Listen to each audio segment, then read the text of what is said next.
Okay, this is Mr. Barnett's fifth grade class at Patterson, CTA. I'm going to read Where the Mountain Meets the Moon by Grace Lynn. Chapter 1. Far away from here, following the Jade River, there was once a black mountain that cut into the sky like a jagged piece of rough metal. The villagers called it Fruitless Mountain because nothing grew on it, and birds and animals did not rest there.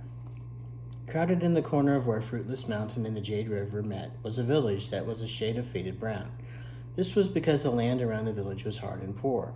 To coax rice out of the stubborn land, the fields had to be flooded with water. The villagers had to tramp in the mud, bending and stooping and planting day after day. Working in the mud so much made it spread everywhere, and the hot sun dried it onto their clothes and hair and homes. Over time, everything in the village had become the dull color of dried mud. One of the houses in this village was so small that its wood boards, held together by the roof, made one think of a bunch of matches tied with a piece of twine. Inside, there was barely enough room for 3 people to sit around the table, which was lucky because only 3 people lived there. One of them was a young girl called Min Lee.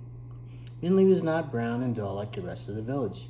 She had glossy black hair with pink cheeks, shining eyes, and always eager for adventure, and a fast smile that flashed from her face. When people saw her lively and impulsive spirit, they thought her name, which meant quick thinking, suited her well, too well, her mother sighed, as Min Lee had a habit of quick acting as well. Ma sighed a great deal, an impatient noise usually accompanied with a frown at their rough clothes, run-down house, or meager food. Min Lee could not remember a time when Ma did not sigh. It often made Min Lee wish she had been called a name that meant gold or fortune instead, because Min Lee and her parents, like the village and the land around them, were very poor. They were barely able to harvest enough rice to feed themselves, and the only money in the house was 2 old copper coins that sat in a blue rice bowl with a white rabbit painted on it. The coins in the bowl belonged to Min Lee. They had been given to her when she was a baby, and she had had them for as long as she could remember. What kept Min Lee from becoming dull and brown like the rest of the village were the stories her father told every night at dinner. She glowed with such wonder and excitement that even Ma would smile, though she would shake her head at the same time. Ba seemed to drop his gray and work weariness. His black eyes sparkled like raindrops in the sun when he began a story. Ba, tell the story about Fruitless Mountain again, Min Lee would say as her mother spooned their plain rice into bowls. Tell me again why nothing grows on it. Ah, Min Lee's father said, you've heard this so many times, you know. Tell me again, Ba, Min Lee begged, please. Okay, he said, and he sat down his chopsticks. His smile twinkled in a way that Min Lee loved. The story of Fruitless Mountain. Once there were no rivers on the earth.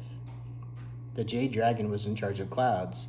She decided when and where the clouds would rain upon the land and when they would stop. She was very proud of her power and of the reverence the people of Earth paid her. Jade Dragon had 4 dragon children, Pearl, Yellow, Long, and Black. They were large and strong and good and kind. They helped Jade Dragon with her work, and whenever they flew in the sky, she was overwhelmed with love and pride. However, one day as Jade Dragon ended the rain and moved the clouds away from the land, she overheard some villagers' conversations. Ah, thank goodness the rain is gone, one man said. Yes, another said, I'm so tired of the rain. I'm glad the clouds are gone and the sun is finally shining. Those words filled Jade Dragon with anger. Tired of rain? Glad the clouds are gone? Jade Dragon was indignant. How dare the villagers dishonor that way? Jade Dragon was so offended that she decided that she would never let it rain again. The people can enjoy the sun forever, Jade Dragon thought resentfully. Of course, that meant despair for the people on Earth. As the sun beat overhead and the rain never came, drought and famine spread over the land. Animals and trees withered and died, and the people begged for rain, but Jade Dragon ignored them. But their suffering did not go unnoticed by Jade Dragon's children. They were horrified at the anguish and misery on Earth. One by one, they went to their mother and pleaded forgiveness for the humans. But even their words did not soften their mother's cold heart. We will never make it rain for the people again, Jade Dragon vowed. Pearl, Yellow, Long, and Black met in secret. We must do something to help the people, Black said. If they do not get water soon, they will die. Yes, Yellow said, but what can we do? We cannot make it rain. We cannot dishonor Mother with disobedience. Long looked down at the earth. I will sacrifice myself for the people of Earth, he said. I will lie on the land and transform myself into water for them to drink. The others looked at him in astonishment, but one by one they nodded. I will do the same, Yellow said. As will we, Pearl and Black said. So Jade Dragon's children went down to earth and turned themselves into water, saving the people on the earth. They became the 4 great rivers of the land, stopping the drought and death of all those on earth. But when Jade Dragon saw what her children had done, she cursed herself for her pride. No longer would her dragon children fly in the air with her or call her mother. Her heart broke in grief and sadness. She fell from the sky and turned herself into the Jade River in hopes that she could somehow be reunited with her children. Fruitless Mountain is the broken heart of Jade Dragon. Nothing grows or lives on the mountain. The land around it is hard, and the water of the river is dark, because Jade Dragon's sad spirit is still there. Until Jade Dragon is no longer lonely and is reunited with at least one of her children, Fruitless Mountain will remain bare. Why doesn't someone bring the water of the 4 great rivers to the mountain? Minli asked, even though she had asked this question many times before. Every time Ba told the story, she couldn't help thinking how wonderful it would be to have the mountain blooming with fruit and flowers, bringing richness to their needy village. Wouldn't that make Jade Dragon happy? When Jade Dragon's children turned themselves into water, Minli's father said, they were at peace and their spirits were released. Their spirits are no longer in the water, so Jade Dragon cannot find them in the rivers. Over 100 years ago, a man tried to reunite them by taking stones from the mountain to the rivers. That man was not taking the stone for a dragon spirit. Minli's mother cut in. She never quite approved of Ba's stories, as she felt they made Minli impractical and caused her to daydream. My grandmother told me he was an artist. He took the mountain rock to carve into inking stones. Did he ever come back? Minli asked. No, it probably did not make a good ink, Ma sighed. He probably found something finer elsewhere. I bet the bronze on his horse's saddle was more than we will ever have. Ma's sighs made Minli wish that every rock of Fruitless Mountain were gold, and she couldn't help asking, so how will Fruitless Mountain ever grow green again? Ah, her father said, that is a question you will have to ask the old man of the moon. Oh, tell that story next, Minli begged. Whenever I ask something important, people say, that is a question you will have to ask the old man of the moon. Someday I will ask him. The old man of the moon? Another story? Our house is bare, our rice hardly fills our bowls, but we have plenty of stories, Ma sighed again. What a poor fortune we have. Maybe, Ba said to Minli, glancing at Ma. I should tell you that story tomorrow. Chapter 2. Every morning before the sun rose, Minli, her mother, and her father began to work in the fields. It was planting season, which was especially grueling. The mud stuck to their feet like glue, and each seedling had to be painstakingly planted by hand. When the hot sun burned overhead, Minli's knees shook from weariness. She hated the feeling of thick, soggy mud on her hands and face, and many times she wanted to stop in irritation and exhaustion. But seeing her parents patiently working, backs bent, made her swallow her complaints and continue. As soon as the sun began to set, Minli's parents sent her home to make dinner and to rest while they continued to work in the thick mud. They would not come home until the sun had completely disappeared from the sky. At home, Minli washed her face and hands and feet, and even though all the water in the basin turned brown, she still felt like she was covered in mud. Her arms and legs were so tired that she felt like an old crab crawling on rocks. As she looked at herself reflected in the dark water, she saw Ma's frown on her face. Ma's right, Minli thought. What a poor fortune we have. Every day, Ma and Ba work, and we still have nothing. I wish I could change our fortune. At that very moment, Minli heard a faint murmuring sound that she'd never heard before, like a song chanted from the clouds. Curious, she opened the door to see what the noise was, and there on the road in front of her house, she saw a small stranger calling out quietly, Goldfish. He was saying softly, as if he were coaxing his fish to swim, Bring fortune into your home. Minli and the villagers stared as he wheeled his cart. Even though the village was by a river, it had been many years since anyone had seen a glimpse of a goldfish. The fish in the Jade River were brown and gray, like the village. The goldfish man's cart was full of bowls of flashing fish that glittered like jewels. His gentle call drew Minli to him like a moth to a lit lantern. How does a goldfish bring fortune into your home? Minli asked. The goldfish man looked at her. The sun setting behind him made him glow bright red and yellow. Don't you know? He asked her. Goldfish means plenty of gold. Having a bowl of goldfish means your house will be full of gold and jade. As Minli stared into his bowls with her shining black eyes, a brilliant orange fish stared back at her with its shining black eyes. And then quickly, so quickly, that Minli barely thought about it, she turned into the house, Grab the 2 copper coins from the White Rabbit rice bowl. I'll buy that one, Minley said, and she pointed at the fiery orange fish with the black eyes and the fin that had caught her eye. The other village children looked at her enviously, while the watching adults shook their head. Minley, one neighbor said, don't believe his impossible talk. A goldfish won't bring fortune, save your money. But Minley was not discouraged, and she held out her copper coins to the goldfish man. He looked at her and smiled. Then he took 1 coin, picked up the fishbowl, and gave it to her. May it bring you great fortune, he said, and with a small bow to the villagers, he wheeled out of the village. In moments, he disappeared from view into the shadow of Fruitless Mountain, and if it wasn't for the goldfish Minley had in her hands, all would have thought that he was a dream. Chapter 3. But the goldfish was real, and when her parents returned to the fields for dinner, they were not happy to learn that Minley had spent her money on it. How could you spend your money on that, Ma said, slapping her rice bowls on the table, on something so useless? And we will have to feed it? There is barely enough rice for us as it is. I will share my rice with it, Minley said quickly. The goldfish man said it will bring fortune to our house.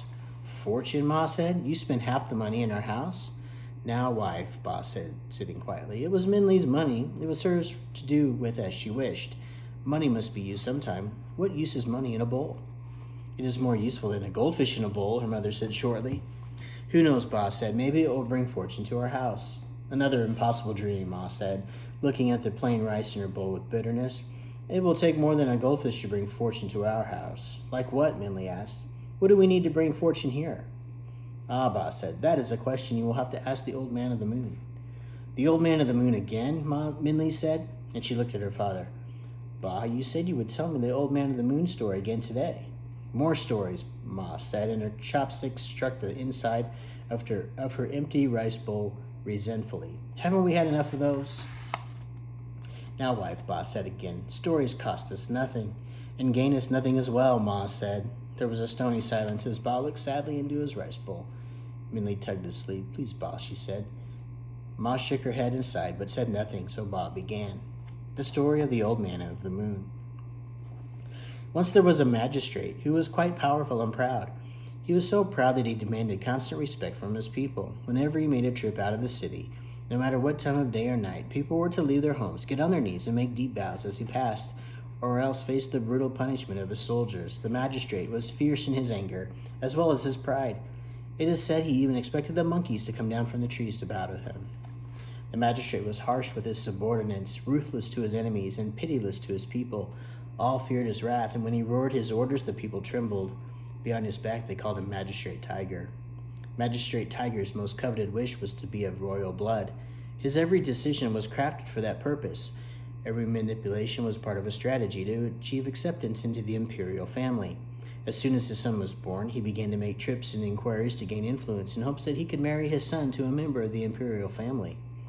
One night, as the magistrate traveled through the mountains again on a trip to gain favor for his son's future marriage, he saw an old man sitting alone in the moonlight. The old man ignored the passing horses and carriages, the silk brocade, and the government seal, and simply continued reading a large book in his lap, placidly fingering a bag of red string beside him. The old man's indifference infuriated Magistrate Tiger, and he ordered the carriage to stop. However, even the halting noises did not make the old man look up. Finally, Magistrate Tiger exited his carriage and went to the old man, who was still engrossed in his book. Do you not bow to your magistrate? He roared. The old man continued reading. What are you reading that is so important? The magistrate demanded, and he looked at the pages of the book. It was full of scribbles and scrawls that were not of any languages the magistrate knew of. Why, it's just nonsense written in there. Nonsense, the old man said, finally looking up. You fool. This is the book of fortune. It holds all the knowledge of the world, the past, present, and future. The magistrate looked again at the marks on the page. I cannot read it, he said. Of course not, the man said, but I, the old man of the moon, guardian of the book of fortune, can read it. And with it, I can answer any question in the world. You can answer any question in the world? The magistrate scoffed. Very well. Who will my son marry when he is of age? The old man of the moon flipped the pages of the book. He said to himself. Yes, here it is. Your son's future wife is now the 2-year-old daughter of a grocer in the next village. The daughter of a grocer? The magistrate spat. Yes, the old man of the moon continued. Right now she is wrapped in a blue blanket, embroidered with white rabbits, sitting on the lap of her blind grandmother in front of her house. No, the magistrate said, I won't allow it. It's true, the old man said. They are destined to be husband and wife. I myself tied the red cord that binds them. What red cord? The magistrate tiger demanded. Do you know nothing? I tied together everyone who meets with these red threads, the old man sighed, holding up his bag full of red string. When you were born, I tied your ankle to your wife's ankle with a red thread, and as you both grew older, the line became shorter until you eventually met. All the people you've met in your life have been brought to you by the red thread I tied. I must have forgotten to tie the end of one of the lines, which is why you are meeting me now. I won't do that again. I don't believe you, the magistrate said. Believe or don't believe, the old man said, standing up and putting the big book on his back. We have reached the end of our thread, and I will now leave. The magistrate stared in dumbfounded silence as the old man of the moon walked up the mountain. Crazy old man, the magistrate said finally. What a waste of my time. The magistrate returned to his carriage and continued on, but as they drove through the next village, he saw an old blind woman holding a baby girl in front of a house. The girl was wrapped in a blue blanket embroidered with white rabbits, just as the old man of the moon had said. Magistrate Tiger burned with anger. I will not let my son marry a grocer's daughter, he vowed. So after he arrived at his guest house, the magistrate secretly ordered one of his servants to return to the grocer's home and stab the girl with a knife. That will take care of her, he thought to himself. Many years later, Magistrate Tiger had his dream fulfilled. He was finally able to obtain a match for his son with one of the emperor's many granddaughters, and his son would inherit the rule of a remote city. On the wedding day, Magistrate Tiger bragged to his son about how he'd arranged the marriage and outwitted the old man of the moon. The son, who was not like his father, said nothing, but after the wedding ceremony, sent a trusted servant to find the grocer's family to make amends. In the meantime, he became acquainted with his bride and was happy to find that both were pleased with each other. He found his new wife beautiful, the only oddity about her that she always wore a delicate flower on her forehead. Dear wife, he said, why do you always wear that flower? Even to sleep, you never remove it. It is to hide my scar, she said, touching her forehead in embarrassment. When I was a child no older than 2, a strange man stabbed me with a knife. I survived, but I still have the scar. And at that moment, the trusted servant came rushing in. Master, he said, I made the inquiries you asked for. In a flood many years ago, the grocer's family perished, except for the daughter. The king of the city, the emperor's 9th son, then adopted the daughter and raised her as his own. And that daughter is your wife. So the old man of the moon was right, Minley said. Of course he was, Bob replied. The old man of the moon knows everything and can answer any question you ask. I should ask him how to bring fortune to our house, Minley said. He would know. I'll ask him. Where do you find him? They say he lives on top of Never-Ending Mountain, Boss said, but no one I've ever spoken to knows where that is. Maybe we can find out, Minley said. Oh, Minley, Ma said impatiently, bringing fortune to our house, making Fruitless Mountain bloom. You're always wishing to do impossible things. Stop believing stories and stop wasting your time. Stories are not a waste of time, Boss said. Stories, Ma said, slapping her hands against the table, make the water in the fishbowl sway as she stood up and left the table, are what wasted money on this goldfish. Minley stared down at her rice bowl. The few white grains left sat like precious pearls at the bottom of her bowl. Bob patted her arm. Eat all your rice, daughter, he said, and with his shaking hands, he scooped the last of his own rice to feed the fish. Those chapters 1 through 3.